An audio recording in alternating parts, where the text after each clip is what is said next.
একটি চার্জিং পয়েন্টের 5টি সাধারণত লেগ থাকে, 1টা 2টা 3টা 4টা 5টা।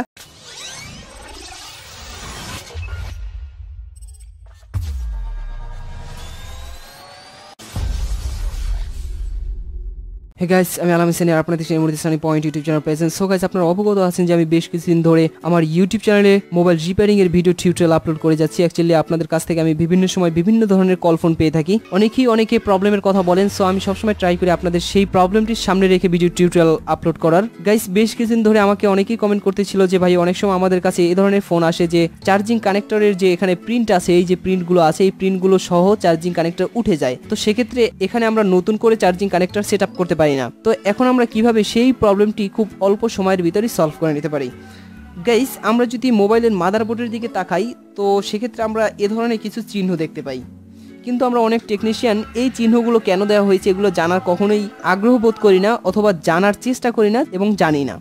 কিন্তু গাইস, অ্যাকচুয়ালি আমি বলবো একজন টেকনিশিয়ান হিসেবে অবশ্যই আমাদের একটি মাদারবোর্ড সম্পর্কে ফুললি ধারণা রাখা উচিত যে কোন স্থানে কি থাকতে পারে বা কিভাবে এটাকে মাপতে হয় বা এটা কেন দিল। তো গাইস, আজকে আমি এই যে দেখতে পাচ্ছেন ক্লক, এই ক্লকগুলোর ব্যবহার শিখাবো। আশা করি এই ভিডিওটি যদি A to Z দেখেন তাহলে আপনারা অনেক কিছু শিখতে পারবেন।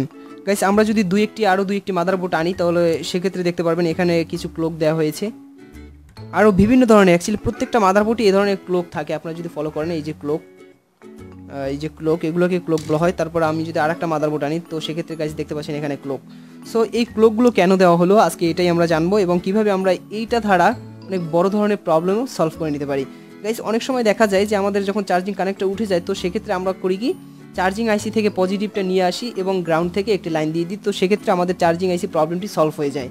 কিন্তু অনেক সময় দেখা যায় যখন আমাদের ব্র্যান্ডের কোনো সেট আসে, স্যামসাং গ্যালাক্সি অথবা সনির এক্সচেঞ্জ যেগুলো আসে, তো সেক্ষেত্রে যদি তাদের প্রিন্ট উঠে যায়, তো সেক্ষেত্রে যদি আমরা চার্জিং আইসি থেকে একটি প্লাস পয়েন্ট যদি এখানে জাম্পার করে দিই এবং গ্রাউন্ড থেকে যদি একটা জাম্পার করে দিই, তাহলে সেক্ষেত্রে কিন্তু গ্রাহক যিনি থাকবেন তিনি কিন্তু আর ডাটা ইউজ করতে পারবেন না, কারণ এখানে লাইন থেকে 5টা। হ্যাঁ, 5টার ভিতরে একটা থাকে পজিটিভ, একটা থাকে ডিপি, আরেকটা থাকে ডিএম, আরেকটা থাকে এনসি, আরেকটা থাকে নেগেটিভ। সো এগুলো অ্যাকচুয়ালি বিভিন্নভাবে প্রকাশ করা হয়। গাইস, এখানে দেখতে পাচ্ছেন জিএনডি মানে আমরা বুঝি যে গ্রাউন্ড, আর গ্রাউন্ড মানে হচ্ছে প্রত্যেকটা বডির সাথেই গ্রাউন্ড থাকে। গ্রাউন্ড মানে হচ্ছে এই যে বাইরে যে লাইনগুলো আছে, এগুলো সব হচ্ছে গ্রাউন্ড। তারপর এখানে দেখতে পাচ্ছেন গাইস টিএক্সডি, এটাকে অনেক সময় এটা হচ্ছে ডাটা পজিটিভ। টিএক্সডি এটা হচ্ছে ডাটা পজিটিভ, এটা অনেক সময় ডিপি অথবা আরএক্স থাকতে পারে, ডিপি অথবা আরএক্স। তারপর গাইস এখানে দেখতে পাচ্ছেন আরএক্সডি, এটা হচ্ছে ডাটা নেগেটিভ। ডাটা নেগেটিভ মানে ডাটা পজিটিভ আর ডাটা নেগেটিভ হচ্ছে গাইস, অনেক সময় দেখবেন যে ইউএসবি কেবল খোলার পরে 4টি তার দেখতে পারবেন, একটা হচ্ছে রেড কালার, একটা হচ্ছে ব্ল্যাক কালার, একটা হচ্ছে সাদা কালার, আর একটা হচ্ছে ব্লু কালার। তো এই যে এটা হচ্ছে নেগেটিভ। হ্যাঁ, আর এটা গাইস আমি যে নামগুলো বলতেছি এই নামগুলো এখনই আপনি খাতায় লিখে রাখেন, এগুলো অ্যাকচুয়ালি মুখস্থ রাখা প্রয়োজন। সব কিছু অ্যাকচুয়ালি সাথে সাথে বলার সাথে সাথে মুখস্থ হয়ে যায় না, তো সেক্ষেত্রে আপনার অবশ্যই বেশ কিছু জিনিস খাতার ভিতরে লিখে রাখলে তো সেটা আপনার মাথার ভিতরে খুব ভালোভাবে ক্যাচ করবে। এই জন্য আমি যেটা বলবো আপনি লিখে রাখেন, আমি যেটা বললাম সেটা লিখে রাখেন গাইস। আর এখানে দেখতে পাচ্ছেন ব্যাটারি পজিটিভ, অনেক সময় এই ব্যাটারি পজিটিভ এই পাশে থাকতে পারে এবং গ্রাউন্ড এই পাশে থাকতে পারে, সেটা কোনো ফ্যাক্টর না। তো গাইস আমরা যদি লক্ষ্য করি তাহলে দেখবেন যে এখানে 5টা পয়েন্ট, 1টা 2টা 3টা 4টা 5টা।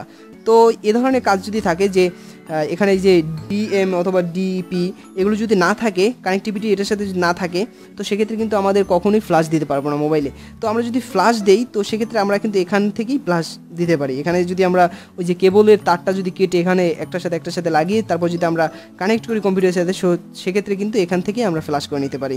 গাইস, আমি যদি আপনাকে আরও একটি মাদারবোর্ড দেখাই, একদম সেমভাবে দেখতে পাচ্ছেন এখানে টিএক্সডি, তারপরে দেখতে পাচ্ছেন গাইস আরএক্সডি, তারপরে পাওয়ার কি, তারপরে ব্যাটারি পজিটিভ, ব্যাটারি গ্রাউন্ড। দেখতে পাচ্ছেন পাওয়ার কি, এটা হচ্ছে এটা কিছু না, এটা অ্যাকচুয়ালি না দিলেও হয়। আর এখানে দেখতে পাবেন ব্যাটারি পজিটিভ, আর দেখতে পাচ্ছেন জিএনডি। তো গাইস এখানে অনেক সময় অনেক ধরনের লেখা থাকতে পারে, এখানে থাকতে পারে ভিসিএসজি, আবার লেখা থাকতে পারে ভিবিএএস।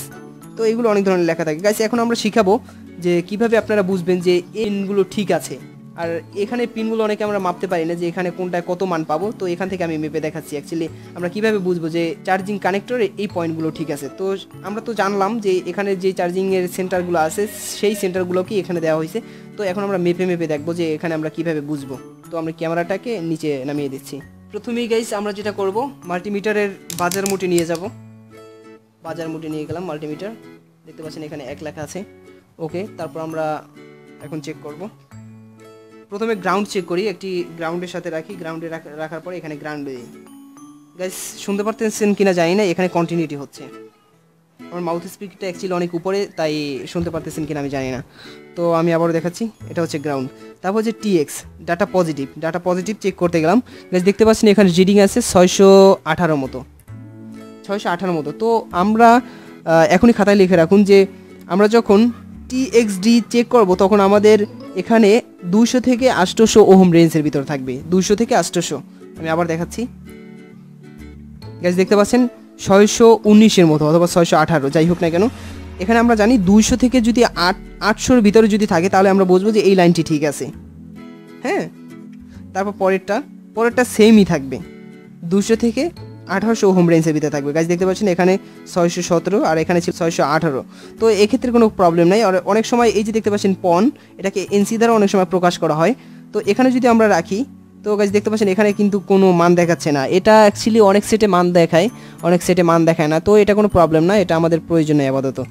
তারপর দেখতে পাচ্ছেন গাইস ব্যাটারি, অ্যাকচুয়ালি আমার এই মোবাইলটি এই মুহূর্তে শর্ট আছে, ফুললি শর্ট। আমরা দেখাচ্ছি,